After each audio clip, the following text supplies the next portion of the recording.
सत साहिब सतगुरुदेव की जय। बंदी छोड़ कबीर साहिब जी की जय। बंदी छोड़ गरीबदास जी महाराज जी की जय। स्वामी राम देवानंद जी गुरु महाराज जी की जय हो।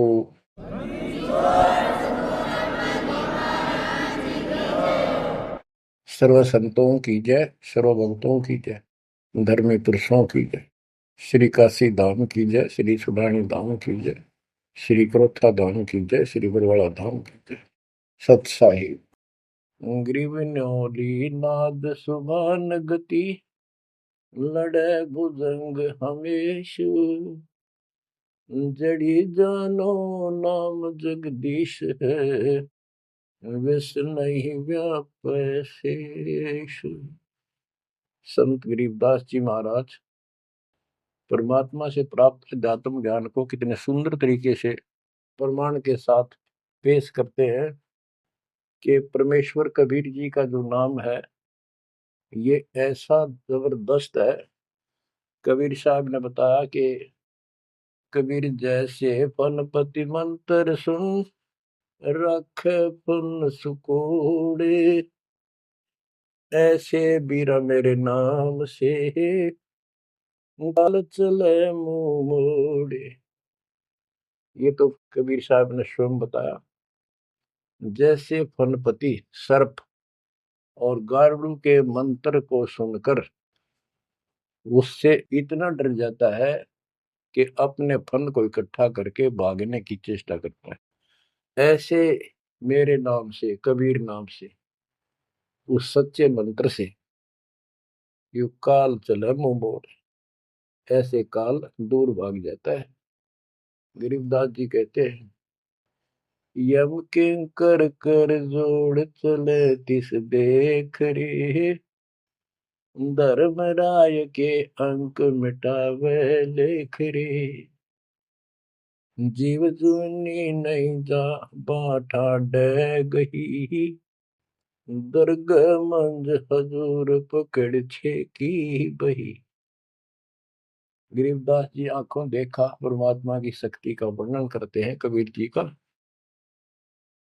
कि उनको देख कर यम के दूत हाथ जोड़ के और दूर चले जाते हैं। और फिर परमात्मा ने धर्मराज के दरबार में जाके मेरी बही निकाली। बही वो बुक, वो पैड जिस पे अकाउंट लिखा था, और परमात्मा ने कहा ये मुझे दो, ये मेरा भक्त हो गया, इसने मेरी दीक्षा ले ली। वह पैड पाट दी दाता ने वहीं पर और फेंक दी कूड़े में। दरगाह मंज हजूर पकड़ छे की बही, जीव जोनी नहीं जा बाठा डे गही। कि कबीर साहब ने जिसकी बाह पकड़ ली, जिसका हाथ पकड़ लिया, जिसको शरण दे दी, वो जीव लख 84 प्रकार की योनियों में नहीं जाएगा। बाँ ठाडे गही, ठाडे ठाडा मीन तगड़े समर्थ शक्तिशाली ने हमारी बाह पकड़ ली, हमें शरण दे दी। ठाडे की परिभाषा थोड़ी सी बताता हूँ आपको, क्योंकि बच्चों कोई भी हम प्रसंग सुनते हैं उसके साथ उसका जो लिंक होता है वो कथा का होना अति आवश्यक है, अन्यथा उसका कोई प्रयोजन नहीं रहता। काफी समय पहले की बात है, एक भक्त अब परमात्मा कबीर जी की शरण में था संत गरीबदास जी के माध्यम से। और पुराने समय में खेती किसानी जो होती थी वो केवल वर्षा पर निर्धारित होती थी, और कोई नहर नूर नहीं थी, ना उसका कोई पानी लगता था। बारिश हो जाती थी कुछ एक क्षेत्र में तो उसमें किसान अपना उसको संवार के बीज बो दिया करते थे। जमीन ज्यादा हुआ करती थी उस समय। उस भगत की बहन के क्षेत्र में वर्षा होगी, वहां से मैसेज आया कि हमारे यहाँ बारिश हो गई है और सभी खेत एकदम बाने योग्य हो गए, बोने योग्य हो गए हैं, हेल्प के लिए आओ। वो अपने बैल, अपना हल लेकर चला गया, उसको दूसरे खेत में भेज दिया। स्वयं उसका जो जीजा था, बहन का बटेऊ पति, वो अपने बैल लेकर दूसरे खेत में चला गया। जिस खेत में वो भक्त गया, दिन में हल चलाया, दोपहर के समय उसने रेस्ट देते हैं बैलों को, पेड़ के नीचे चला गया। फिर वहां देखा आसपास एक तालाब थी, छोटी सी तलैया जोड़ी, उसमें कुछ पेड़ पेड़ थे, पानी था। बैलों को पानी पिलाने चला गया तो वहां एक मंडी बनी हुई थी, यादगार सी, छोटी सी चबूतरा सा बना के। उस पे एक बेली गुड़की रखी थी। बेली पहले 5 किलो का कट्ठा ही बना करते, वो विशेषकर चढ़ाने के लिए होता था, भेंट। अपने देवी देवताओं को किसान चढ़ाते थे, बोल देते थे पहली फसल का पहला वो 5 किलो ऐसे पीर का चढ़ाओ, वो पीर की मंडी थी। तो वो जो एक का डला सा था मोटा, 5 किलो का, 5 शेर का, उसको उठा लाया वो भक्त। कुछ आप खाया, कुछ बैलों को खिला दिया, अपना काम करके शाम में घर पर आ गया, सो गया। रात्रि के 12 बजे के आसपास एक 4.5 फुट का, टोपी सिर पे, सफेद कपड़े, दाढ़ी, जैसे मुसलमान वेशभूषा हो, आके उससे 10 फुट दूर खड़ा होके और कहने लगा, तेने मेरा गुड़ कैसे खा लिया, तेरी हिम्मत कैसे पड़ गई, तो ठाड्डे की शरण में है, इसलिए बच गया, न तुझे मारता और तेरे दोनों बैलों को मारूंगा। मेरी पार नहीं बसाई, और कत्ती लाल आंख कर रखी और बहुत गुस्से में था। यूं कह के वो चला गया। भगत को भी फिर थोड़ा सा एहसास हुआ, यूं के भला थी। बाकी इतना तो विश्वास था कि समर्थ की शरण में हो, इस तरह के कुतरुओं का कोई बहुत नहीं।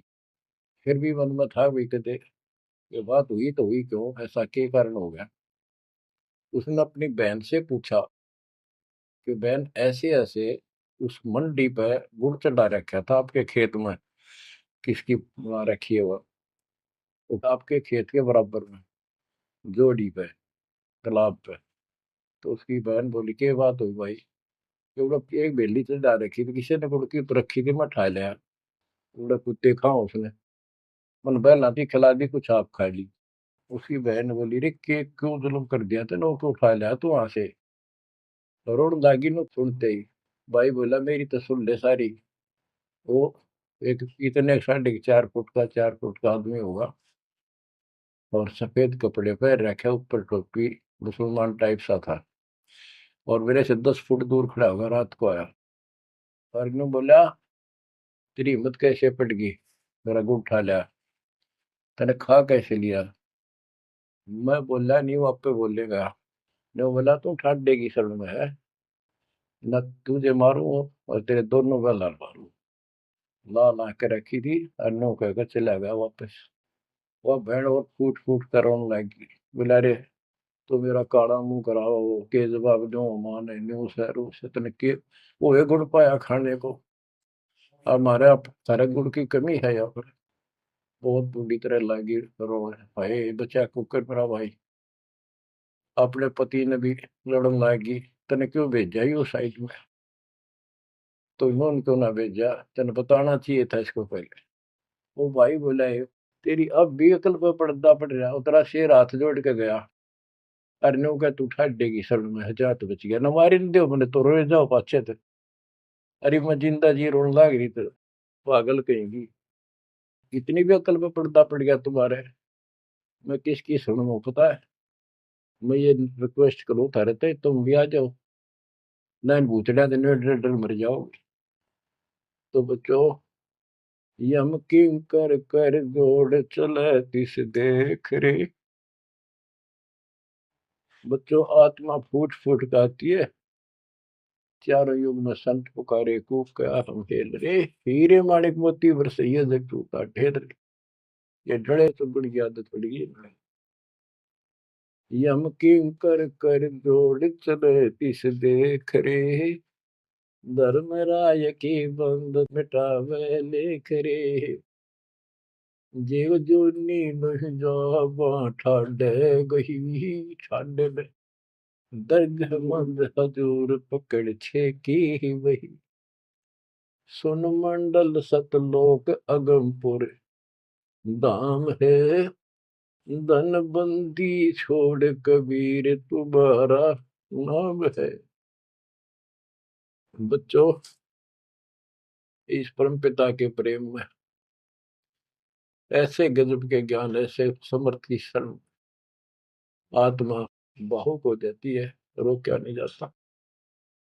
सो शुक्र मनाते हैं अपने गुरुदेव का, हे बंदी छोड़, हे परम पिता कैसे शरण दिया आपने, कैसा सुंदर राह बता दिया। नहीं अन्य बिरान माटी राखो या भूतड़े, अरे न पूजे भी जाओ और दुर्गति भी जो कि न रहनी थी। और गीता कहती है भूत पूजोगे भूत पढ़ोगे। परमात्मा की सूक्ष्म वेद की वाणी कहती है, भूत में सो भूत है, देव में सो देव, राम में सो राम है, सुन सकल सुरदेव। अब प्रश्न चल रहा है, कबीर जैसे फनपति मंत्र सुन, रख फन सकोड़े, ऐसे बीरा मेरे नाम से, काल चल मोड़े। पारक के अंक की अमर ग्रंथ की प्रथम वाणी है, ग्रीव न्योल नाद सुभान गति, लड़े भुजंग हमेश, जड़ी जानो नाम जगदीश है, विष नहीं व्यापै शेष। जैसे एक नेवला होता है, सारा 9 इंच का प्राणी, और वो 10 फुट के सांप को, सर्प को, भुजंग को मार देता है।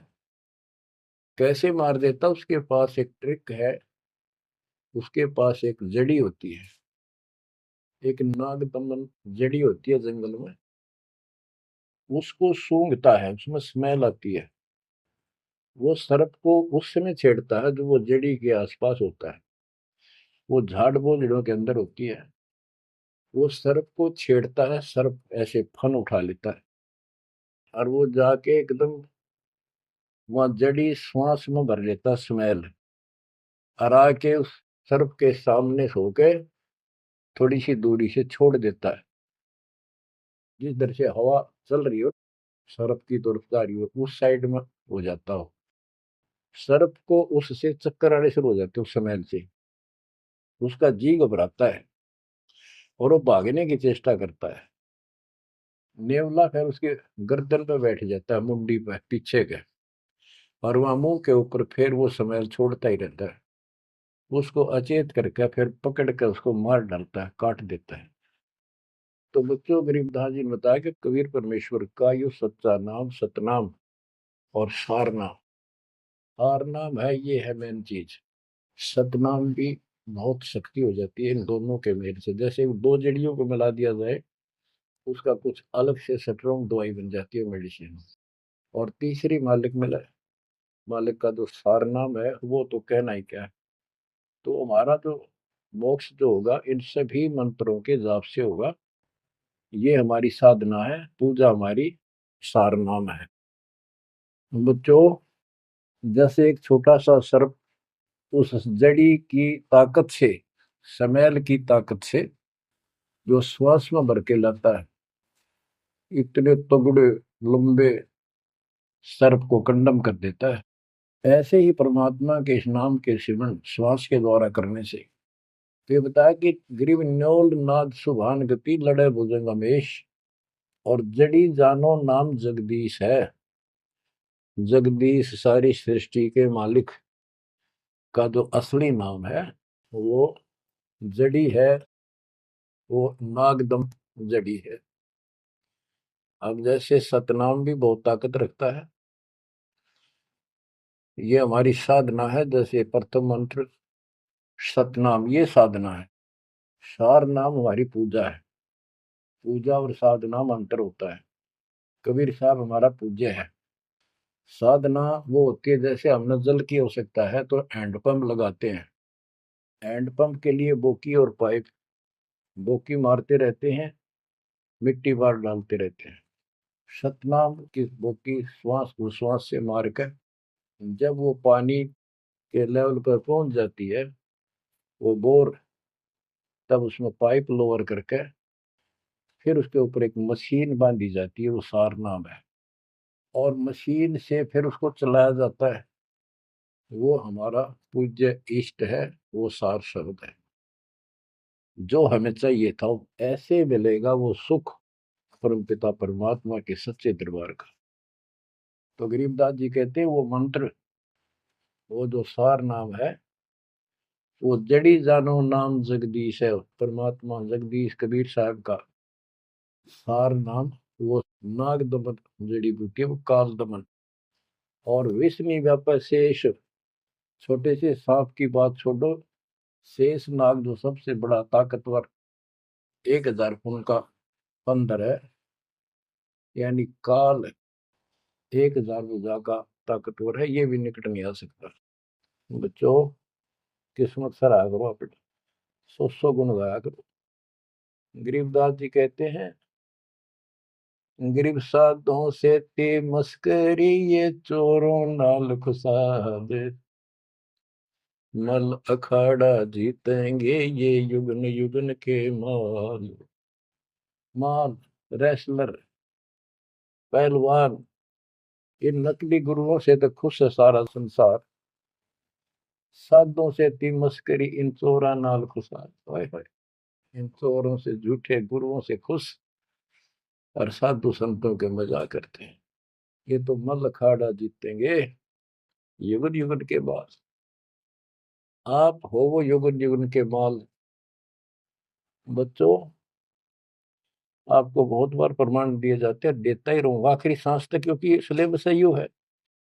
टीचर सारा साल सिलेबस पढ़ाता है, उल्टा सुल्टा उन्हें कोई रट्टा लगवाता है, और तब बच्चे सफल होते हैं।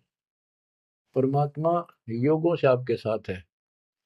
सतयुग में राजा अम्बरीश एक बहुत बड़े धार्मिक राजा हुए हैं, और खूब यज्ञ किया करते थे, भंडारे करते थे, ब्राह्मणों को खूब धन दान करते थे, लागड़ गऊ बांटा करते थे, 1000 लागड़ गऊ बांट देते। लागड़ माने बच्चे वाली, ब्याई हुई, दूध वाली।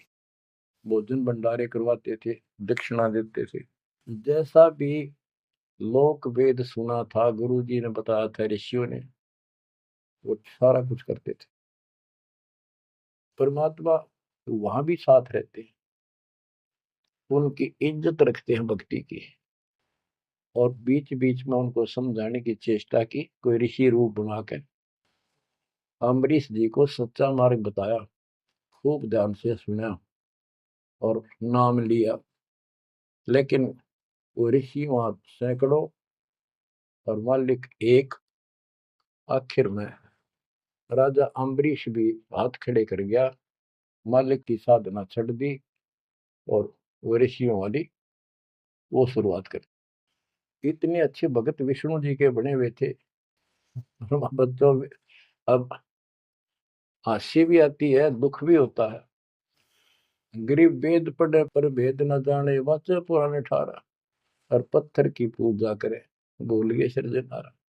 वेद पढ़ा करते ऋषि उस समय, केवल वेद। पुराण तो इनकी अपनी रचना है, फिर वो सा लिखते चले गए, और सारा वेद के विरुद्ध साधना करते करते और कराते थे। विष्णु जी की पूजा करे, और गीता क्या कहती है, तो चारों वेदों का सारांश है। विष्णु 3 गुणों में से एक सतगुण है। इन तीनों गुणों की भक्ति तक गुण में माया के द्वारा जिसका ज्ञान हरा जा चुका है, यानी इसी तक सीमित है, जो राक्षस स्वभाव को धारण किए हुए मनुष्यों में नीच दूषित कर्म करने वाले मूर्ख, ये मेरी भक्ति ना करते। तो अम्बरीश वही साधना करता था, लेकिन पिछले संस्कार किसी, जैसे भी चल रहा भक्ति युग, बच्चों आप इन बातों को बार बार सुनोगे तो आपके दिल में समा जाएगी अकाड़ी सच्चाई ये है। अब ये भक्ति काल शुरू हो गया, मोक्ष काल समझो, इसमें हजारों वर्षों तक चलेगा, अरबों भगत बच्चे बेटा बेटी पार होंगे, जो चलेगा जो भी लाखों वर्ष और भी चलेगा। लेकिन वो साधना करते रहेंगे, लेकिन उनका विश्वास इतना नहीं बनेगा, वो फिर यही रह जाएंगे काल के जाल में। उन्हीं में से फिर, क्योंकि उनकी भक्ति जबरदस्त है, शास्त्र अनुकूल है, अगले सतयुग में उन्हीं पुण्यात्माओं को काल जन्म देगा, उनको पहले ऊपर के लोकों में रखेगा। ऊपर के लोकों में, स्वर्ग में देवता हजारों लाखों वर्ष वहां रहेंगे। यानी एक कोल्लू के साथ चक्कर है, चैन है, चैन।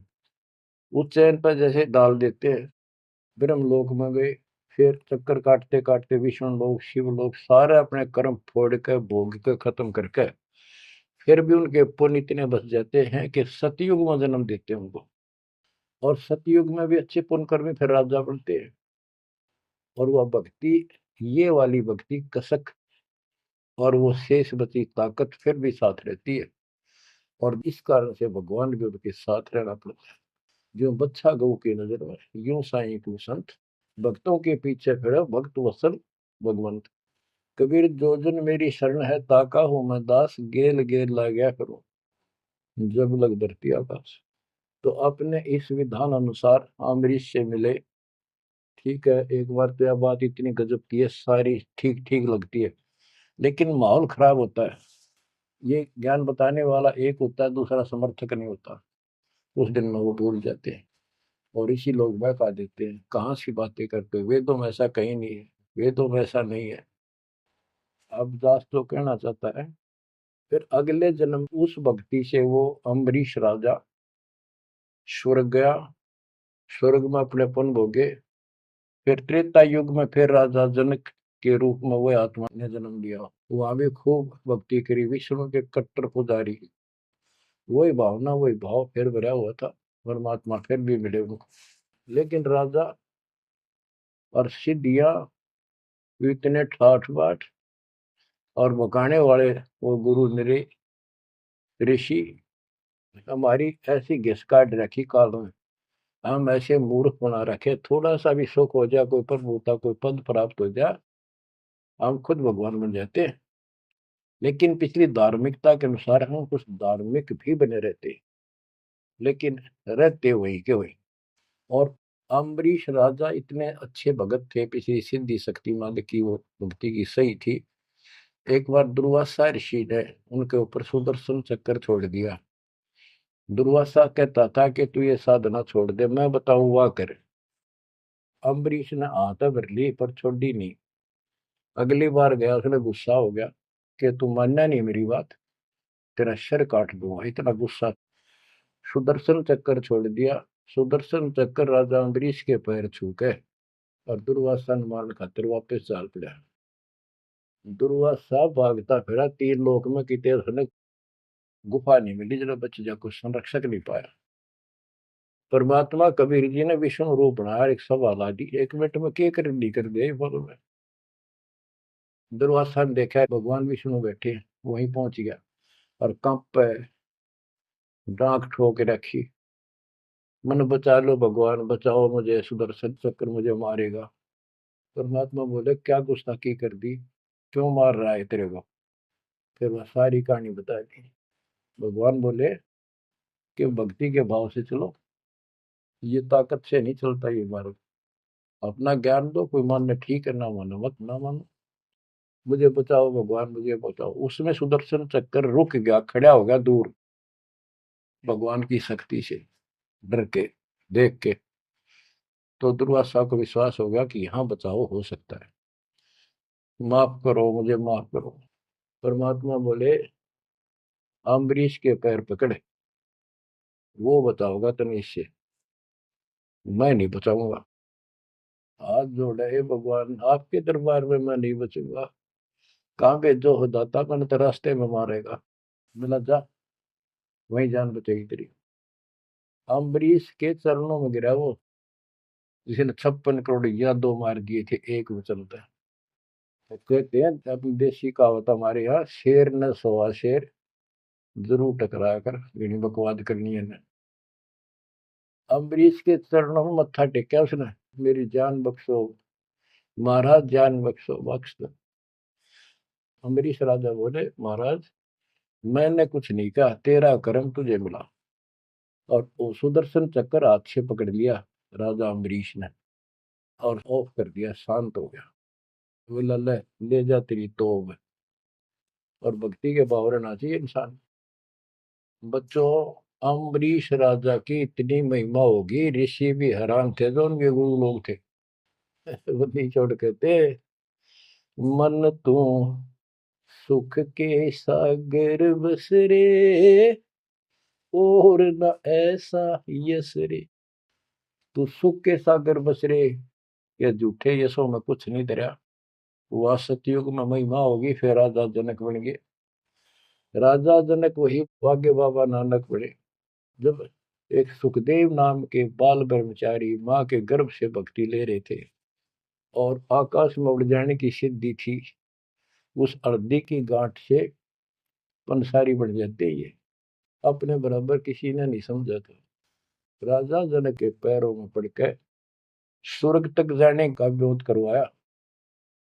वो मोक्ष तक वो दूर की बात है, वो तो मार्ग ही नारा है। गरीब सुखदेव ने 84 भुगती बिना पजावे खरगो, तेरी क्या बुनियाद परानी, तू पेंडा पंथ पकड़ो।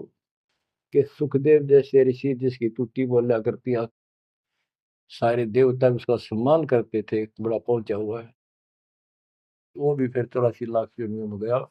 राजा जनक से दीक्षा ली। पहले तो यूं कहता मैं बाल ब्रह्मचारी ब्राह्मण ऋषि, जनक विदेही राजा भाई कैसे शीश नवाऊं जाई। सुखदेव बोले ज्ञान विवेक का हमने स्त्री का मुख नहीं देखा। राजा के 10,000 रानियां। तो गरीबदास जी कहते हैं गोरख से ज्ञानी गणे सुखदेव जति जिहान। वो अपने आप को जति मान रहा था। और सीता सी वो बारिया संत दूर स्थान। संत के घर बहुत दूर है, इन बात का तो नहीं भाई इसने ब्याह करवा रखा है, इसका न्यू हो रहा था भाई संत कैसे हो सकता है। 10,000 रानी थी फिर भी उस नकली से दो भी अच्छा था राजा जनक। बच्चों ये मूल ज्ञान है, ये निचोड़ है, निष्कर्ष है, ये तत्व ज्ञान है। और राजा जनक रूप में बहुत गणे यज्ञ किए, बहुत प्रमाण है पुराणों में। बहुत धर्म भंडारे लाए, यानी दूध वाली गाय बाटी साधु संत, तो वो धर्म पुण्य बन गए। अब देख काल कैसे ठगी करता बच्चों, सारे पॉइंट याद रखने पड़ेंगे। बेमतलब अपने धन ने खोया नहीं करते। राजा जनक और सुखदेव विमानों बैठकर स्वर्ग जान लग रहे। रास्ते में 12 करोड़ आत्माएं नरक में तंग पा रही थी, हाहाकार मचा रोवे। राजा जनक ने कहा ये आवाज कहां से आ रही है चिल्लाने की, रोको मेरा विमान रोको। रोक दिया। उनको बताया गया कि यहाँ एक नरक है, उसमें 12 करोड़ आत्माएं जीव अपने कर्म दंड भोग रहे पाप। राजा ने कहा इनको छोड़ दो, इनको कष्ट ना दो। तो वहां जो उनके साथ गए थे देवदूत यमदूत, वो कहने लगे जी यहाँ आपका हुक्म नहीं चलता, यहाँ का राजा धर्मराज है, उसके आदेश से सब कुछ होता है। बोला या तो मुझे इस नरक में डाल दो, मुझे भी यहीं छोड़ दो, ना इनको निकाल दो। धर्मराज तक बात गई। धर्मराज जी वहां आए, बात सुनी। धर्मराज बोले राजन अपने अपने कर्मा का फल सब न भोगना पड़ता है, ऐसे नहीं कुछ हो सकता। तो राजा आकड़ गया। भाव यानी एक परमार्थी भाव, परमार्थ भी हिसाब का होना चाहिए, तो आदमी कोई परमार्थ नहीं चला गया कि मैं या तो मुझे यहाँ छोड़ दो या इनको साथ लो मेरे। तब धर्मराय ने एक विकल्प निकाला कि आप अपने पुण्य दे दो इनको आधे, या जितने चाहते हो उतने समय तक इनको आपके साथ वहां स्वर्ग में भेज देंगे। राजा ने 50% पुण्य दान कर दिए। सबको बिठा के 12 करोड़ आत्माओं को विमान में बिठा के और स्वर्ग ले गए। बच्चों सुखदेव ने गलती करी नहीं, वो तो आज तक स्वर्ग में है। और वो राजा जनक ने आधे पुण्य खत्म कर दिए, बाकी के पुण्य में झाड़ के खा के खर्च के खो खंडा के बाबा नानक रूप में जन्मे। पहले राजा थे 2 जन्मों में, दुनिया भर के नौकर होते थे, और फिर हैंड टू माउथ हो गए, खुद नौकर लगे नवाब के मोदी खाने में गोदाम में। अब बच्चों अब हमने सावधानी न्यों भी बरतनी है, अपने नाम ने अपने भक्ति ने नष्ट नहीं करा, किसी के ऊपर भावुक हो गया। एक बताओ था कि मैंने अपने भाई दुखी हो रहा था, उसको अपने पुण्य दे दिए, भक्ति दे दी, वो तो ठीक हो गया। मेरी डूबती हो रही है, बुरा हाल हो रहा ना, वो दिक्कत होगी, बीमारी होगी, आगे तागे दुख होने लग के। तो ये बकवाद नहीं चले, मर्यादा जो बनाई है उसको संभालो।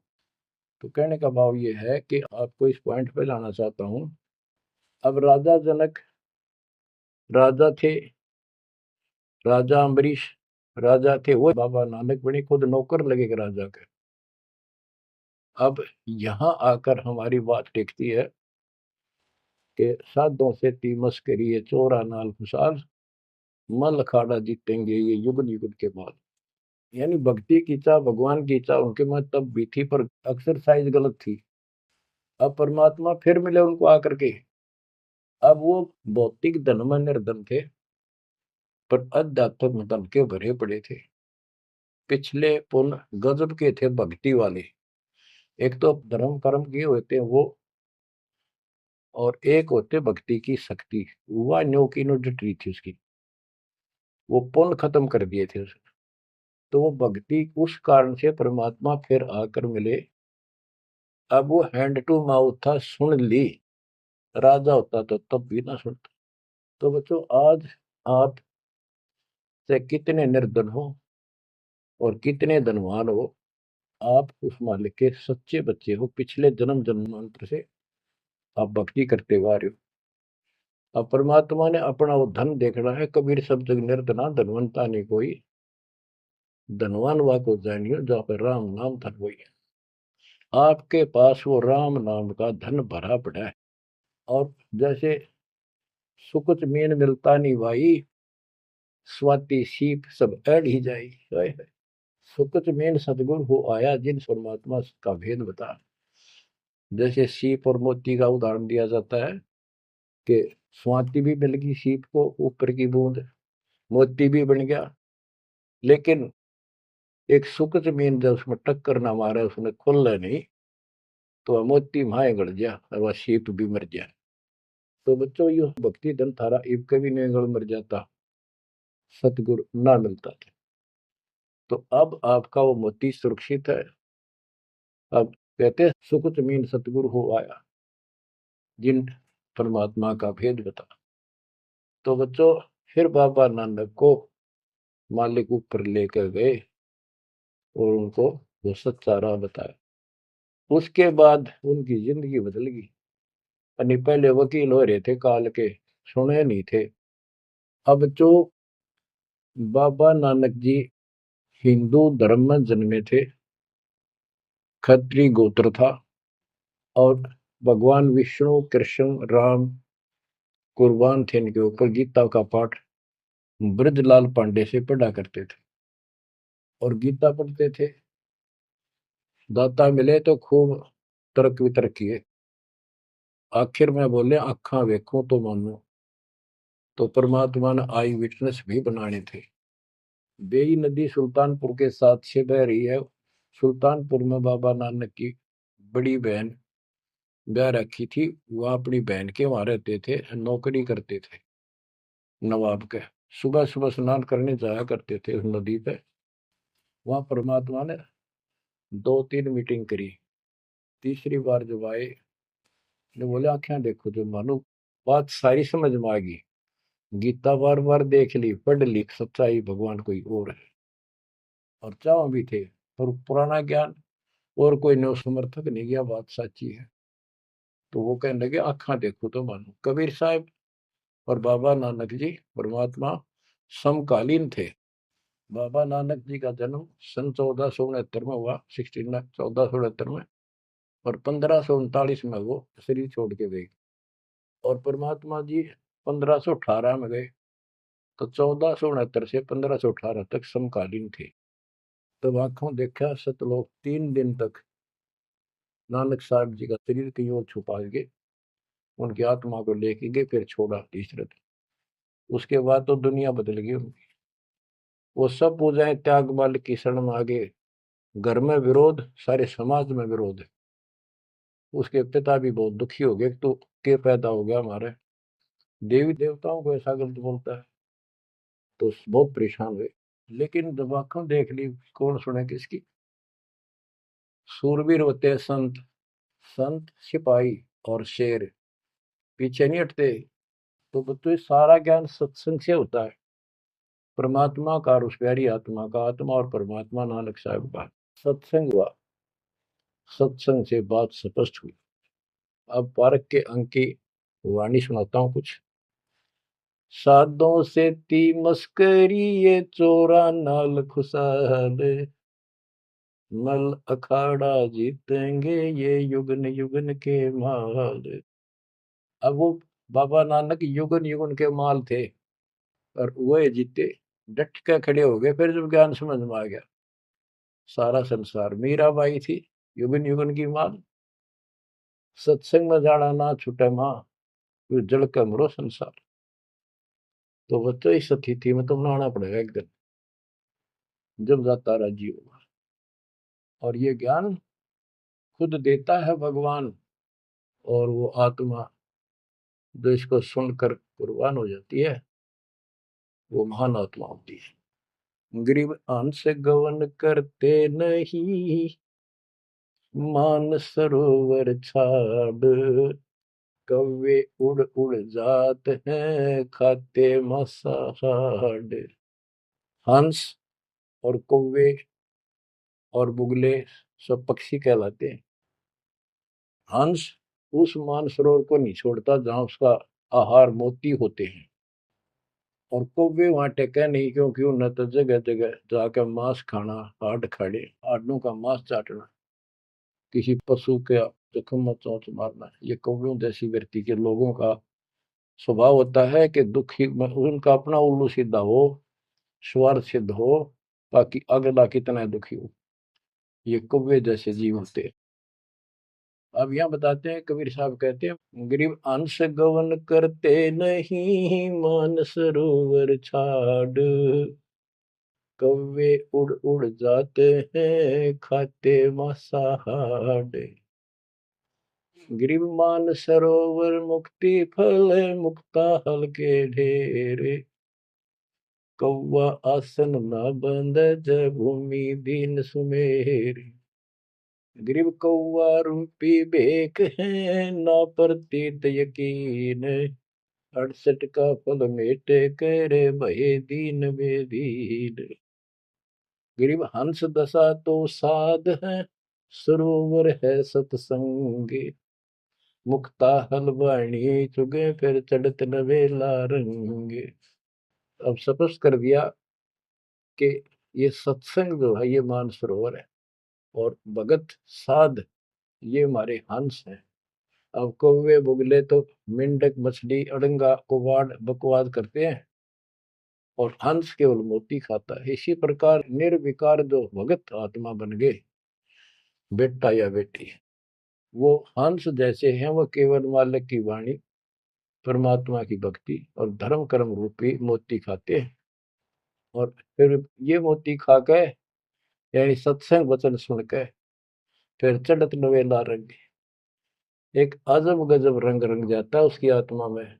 आत्मा इतनी मजबूत हो जाती है जैसे बाबा नानक की होगी, जैसे मीराबाई की होगी, ऐसी आपकी भी होगी, इस सत्संग से होगी। बच्चों, ये सत्संग मिला ही नहीं था अपने को आज तक। या परमात्मा की कलम तोड़ कृपा आप पर देखो ना, कितना होने लग रही रहे उस बालक ने, उस परमात्मा ने कि ये वो वचन याद कर लो, सतगुरु जो चाहे सो कर ही 14 कोट दूत जब डरी। ये जो चाहे सो कर लो, ये प्रमाण देख यो कर दिया। ऊत भूत चमतरास निवार और चित्रगुप्त के कागज पाड़े।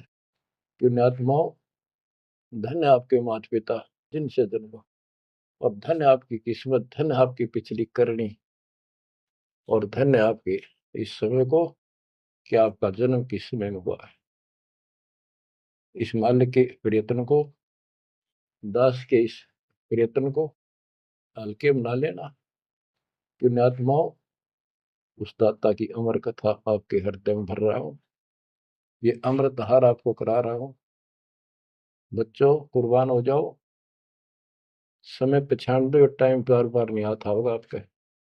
ये संसारिक धंधे थे कर कर मर लिए, इनमें फिर भी पूरा ना पटता। इस मालिक की तरफ ध्यान ज्यादा दो, हर चीज में बरकत दिखा दूंगा, नारी नारी। परमात्मा आपको मोक्ष दे, आपको समय देश अनुभव रतन, इस मान सरोवर बनाने का, आत्मा के मैल कटाने का सत्साई।